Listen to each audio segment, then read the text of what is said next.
welcome back to my channel. My name is Pi, for those that don't know. I'm going to be reviewing Love is Blind, Season 6, Episode 10. And before I get into it, if you haven't already, make sure you go ahead and subscribe. Don't forget to hit that like button, guys. You have to hit that like button because what it does is it helps push the video out for the algorithm. So don't forget to smash that like button, subscribe, leave a comment down below, and hit the notification bell. So let's go ahead and get into it. So the episode starts out with Jeremy and his mom, and I think they're like having like a day out at the park or something like that. So he's catching her up on last night. And it's kind of funny that Jeremy's story is a little bit different from Laura's story. Well, I guess it's not really funny, right? But the funny part is when Jeremy's telling his mom, I went out with the guys. I ended up meeting Sarah Ann. She was there. I didn't know she was going to be there. We ended up talking. After the club, the bar, I think it was a bar. After the bar was over, we sat in the parking lot. We were talking. She said she was too tipsy to drive. I asked her how far she lived. She said like 8 minutes down the street. I was like, cool, I'll take you there. He took her home. They talked some more, and he was like, that was it. I left. That was it. I came home and nothing. I let Laura know and everything. And it was like 5 o'clock in the morning. And the funny thing is, his mom said, she better than me. I swear I thought this lady was going to say, because I would have went upside your head, but she didn't, of course. She was like, because I would have been waiting right there on you. I was like, no, baby. You were supposed to be, you could be sitting there waiting for him, but be waiting with something to go upside his head, coming in the house at 5:30. What is wrong with these men? Because he's not the only one to stay out. Y'all remember Jared from, was it season 2, Ayana's ex-husband?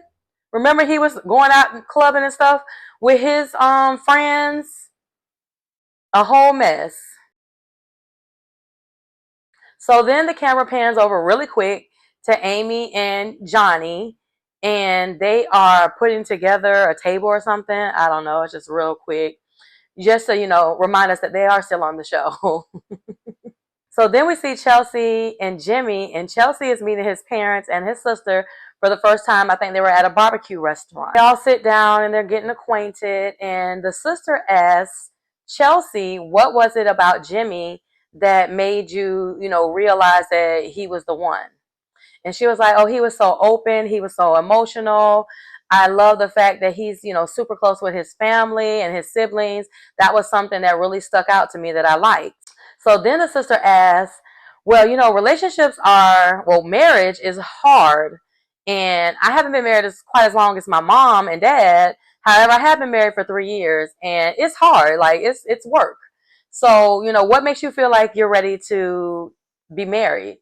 And Chelsea says, well, we communicate very well.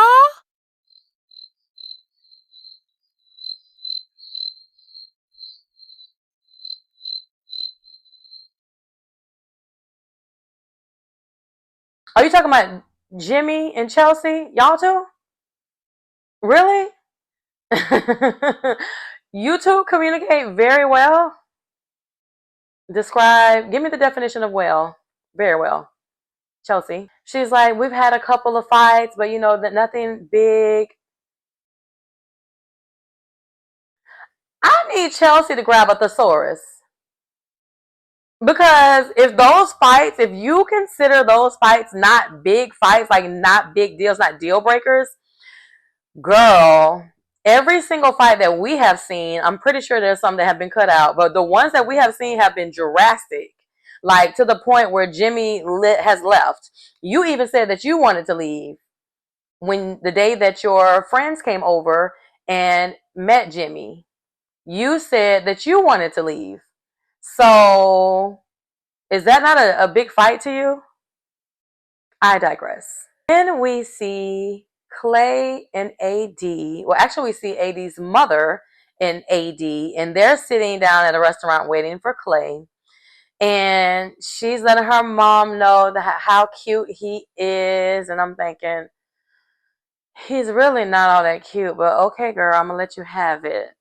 And she's telling her mom about the night before. She's like, well, the crazy part about it is I haven't even seen him since yesterday afternoon.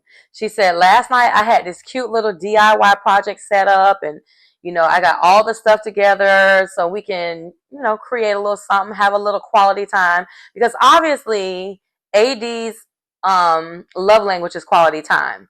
And I feel like that's one of their issues is they haven't figured out what each other's love language is, especially Clay, because he does not understand that AD wants quality time with him. It's just mind blowing how that just keeps going over his head.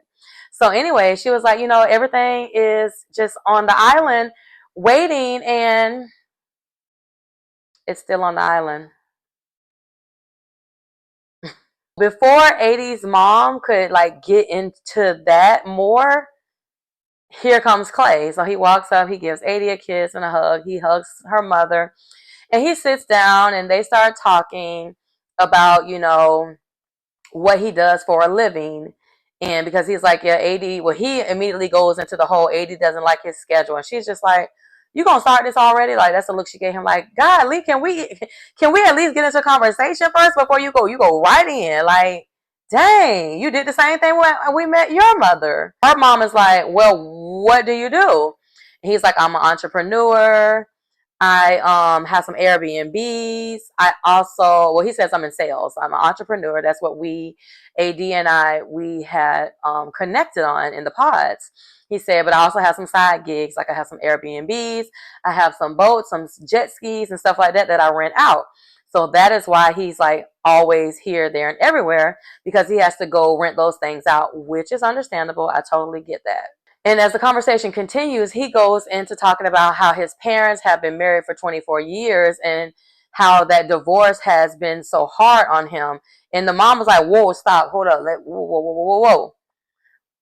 What do you mean? You're saying it like it's a bad thing. Like they were married for 24 years. Like that's a good thing. Like I want you to look at that as a good thing. And I don't want you to, have that burden on you because you're a child. Like that, whatever happened between your parents, that divorce, that's for them to deal with. Like not, you don't need that on you. You have enough of your own problems and stress. Like you shouldn't be taking that on. This is one of the things I really like that AD's mother was saying in this conversation, because a lot of the things that she was saying in this conversation, I was just like, I see where AD gets this. I'm going to fix a man, see the best in him, which is not a bad thing, seeing the best in people, but you got to see the reality too. So one of the main things that stuck out for me in this sit down was when Clay got up. He got up and walked off to do something. I can't remember. But when he left and AD's mom was like, that's a man. And I'm just like, you just met this man 5 minutes ago. And I'm pretty sure AD hasn't explained and told you everything that has happened. So yeah, you're only seeing one dimension of him. So okay, I get it. But AD tells her mom, I would follow that man off of a cliff with no parachute. That's how much I trust him. AD girl. No ma'am. It's like the red flags just, well, remember what she said. If she sees red flags, she paints her nails red and walks in the room. And when I tell you, she is showing us time and time again that was just not a catchy, a nice little catchy catchphrase. That's really what she means. So the camera pans over to Amy and Johnny, and they are in the park, sitting down, waiting on her father to come. So it's crazy because Amy, or maybe Netflix, has painted her father to be this big bad wolf. And when her dad comes, he was so sweet. I liked her dad. He was so sweet. He was telling Johnny that, when he moved there to Charlotte, I think he says he's been living there for 20 something years. When he moved there and Amy was a little girl, and just like the memory that he has that will forever stick in his mind. And I guess he's dropping her off to school and she's got her backpack on, and she's running to him with her arms wide open, and he's running to her with his arms wide open. What I got from that was like, he's her protector, and so he has been praying and wanting someone to come into her life that would be just as loving and caring and protecting as he is, basically to take on that job as her husband, as her protector, as her partner. And I was like, oh my God, this man is so sweet. Like, I really was expecting something totally different. I thought we were going to get, like, y'all remember Nancy's mama and her brother? I thought we were going to get that Latin flavor. I thought that's what we were going to get. But no, like, her dad was super sweet. And so Johnny asked for her hand in marriage, and the dad was like, yes. I was like, oh, this is so sweet. I love that we get at least one couple that is like, super sweet. It's like, they're going to say yes. If they say yes if they say no, I will be totally shocked. Like, I will be super, super shocked, because I really think that they are going to say yes, because they're getting that like perfect happy ever after edit. And I love it. We need one, we need one. We need about 3 or 4 other little drama couples, but we definitely need at least one that's just perfect. Like, I don't even think I'm pretty sure they argue, but they haven't even showed us an argument. You know what I mean? They're editing it to where they're just like perfect. Sweet baby Jesus. It's not an episode unless we have a Jimmy Chelsea SmackDown WWE edition. And it's time. We see Jimmy and Chelsea, and they're sitting on the couch, and they're just chilling, and he's just basically recapping how he's so glad that she met his family and they like her and it went well, and how he doesn't, just let anybody meet his family, and how much he loves her even more after that. Immediately after he says that, he was super happy that she met his family, Chelsea goes in for the kill. She says, I was cranky with you last night. And he's looking like, why? Like, what are you talking about? Why you can't be cranky with me? Like, you gotta stop doing that. And she's just like, well, you went out and you didn't invite me. And he's like, I invited you. He was like, babe, you were already in bed. You were cuddled up. You were warm on the cover. I knew you didn't really want to go anyways. And she was like, yeah, but you didn't invite me and you were gone with your friends. He was like, I did invite you. I knew you didn't want to come, but I still invited you. So I need to know, is Chelsea delusional? Because this is not the first time that she said something happened or didn't happen, and he said it did. Remember the kiss? You haven't kissed me all day. And he went into I kissed you on your cheek. I kissed you here. I kissed you everywhere. So I need to know, something ain't adding up. But she's convinced this man didn't invite her or whatever. And so he's like, babe, I was only gone for like an hour and a half. And she was like, I will give you that. You were gone for a short period of time. But she was mad that the man left out the house in general. I don't want to be with someone who goes out. And he's like, I don't go out. You told me you don't go out. When we were in the pod, you told me you don't go out. And he was like, I told you that I like to go out to a bar and like have cocktails and have a drink. I'm not, in my opinion, what I got from him saying I don't go out, for me, going out like means like going out to a club. Like, I think that's what he was saying. Like, I don't go out to clubs. Like, I will go out to a bar or something like that. Yes, I want to have a drink. I hang out for a little bit. I'll come home. And she's just going crazy. I don't want to be with somebody who goes out. You lied to me in the past. You promised me a life, and I'm not getting that life. I'm like, this lady is bananas. And she's just going crazy on Jimmy. And he's just like, where is all this coming from? Like, this is nuts. Like, I'm confused on why you're so angry. So then she says that she got word that he was out, and they were making it seem like, why is your man out without you? So that's what the problem is. Someone has gotten into her head. So, Chelsea already has these insecurities, right? And so now Mackenzie, because he was like, who told you that? And she was like, Mackenzie. He was like, I don't even know what Mackenzie looks like. Like, she was like, well, she knows what you look like. and she told me you were out. And who are you with? Who are you with? And he's just like, what? And she was like, who were you with last night? Who do you text all day? So Jimmy gets up and he's like, man, I'm done. Like, I'm not even going to have this conversation with you. So he goes to the bathroom and brushes his teeth. And she comes in the bathroom and she's like, um, who were you with last night? Who do you text all the time? Because she said something about girls. And he was like, is that what this is about? This is about my friends that are my girlfriends. He was like, basically in a nutshell, if you're going to be with me and you're going to accept me, you're going to have to take all of me. He was like, you never even said anything about this. This is the first time I'm ever hearing about this. You never even asked me to take a step back. And she was like, I have. He was like, I've never heard you say anything about this. This is news to me. We talked about this last night. This is news to me. Then she brought Jess up. And he was like, I don't even know what you're talking about. I have not even seen Jess. Like, I don't even know what Jess looks like. You said she looked like a Kardashian. No, I said that Jeremy said that she looked like a Kardashian in the gym on a picture. I've never seen this woman. Like, Chelsea goes from 0 to 100 real quick, and it is crazy. I can't believe that Jimmy puts up with it, right? And so then he says, like, I have my friends that are my girls, that are girls. I've told you about this, and you have never said anything to me about it. And she was like, she wants him to step back because he said, he said, you've never asked me to step back from my friends. And she was like, I want you to step back. He was like, I'm not willing to do that. I was like, ooh. Jimmy be reading Chelsea down on the slide, y'all. On the real low, Jimmy be reading Chelsea down. So she was like,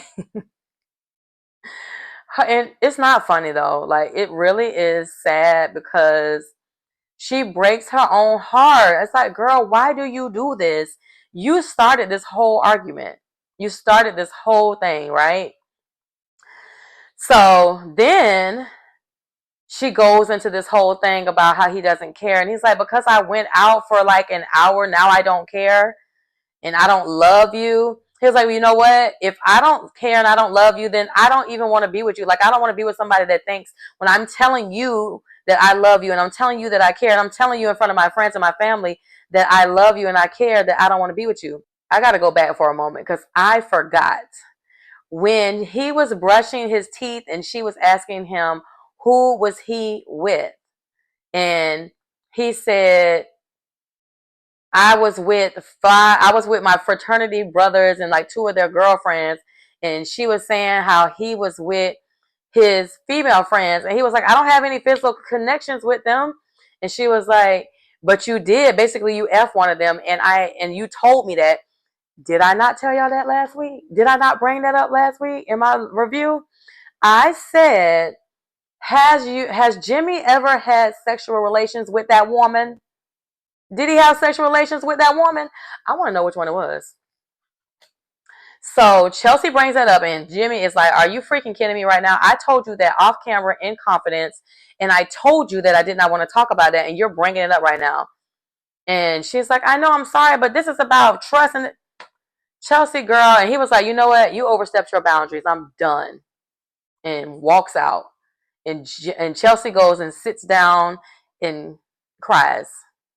So next we see AD and Clay, and they're at the house. AD's washing dishes. Clay's on the phone handling some projects. And after he gets off the phone, he's like asking her, what are you going to be doing on this day? You're going to be with the girls on this day. You guys are, going to try on your dress. Are you excited? And she's like, yes, my sister is flying in and my other sister is flying in. So they're just going over the little details for everything with the wedding that's coming up, right? They have to get the marriage license.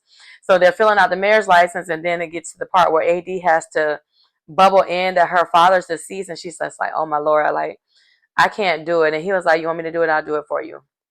So he goes ahead and bubbles that in. And then the conversation goes over into Clay, him worrying. Clay is in his head a lot. And he's saying how, he's concerned because his father cheated. And then she's like, is that like your biggest worry is cheating on me? And then he's also talking about how he's been watching like other seasons of Love is Blind. So earlier, I think when they were in the pods or when they were in the Dominican Republic, he said that he's never seen Love is Blind before. So now he's talking about how he's been watching the previous seasons. He said that his mother had told him about Love is Blind. So now he's saying how he is going back and watching other seasons. So maybe he was telling the truth. I thought he was playing. So maybe he was lying rather. So maybe he's telling the truth and he never saw Love is Blind before. But he said he went back and he's watching like all the seasons and he's comparing himself to everybody else. I would love to know who he was talking about. Because he was like, they're saying all this stuff, they're saying this, they're saying that. Like basically saying these people are prepared for the experience. And as we know, there were few and far between. There were not that many people men or people in general that were prepared. So I'm not sure who he is comparing himself to. So then he brings up the question and says he doesn't understand why the date basically has to be the date. So he is saying, why does it have to end at that date? Like if we get to the altar and it's a no, why can't we still date? And AD's like, listen, I don't have a problem with hearing a yes or a no. After you say whatever you got to say, we can have a conversation about it. But however, that's where it ends. It ends there for me because I'm not going to be a forever fiance. And he's like, okay, yeah, I get it. That makes sense. I understand. It's like, Clay, that's what this whole experience is. Why do people always try to come in and change this experience? That's not how it works. That's why there's a date. Because we're trying to see if love is truly blind and if you can get married by this specific time frame, build a connection emotionally, then build one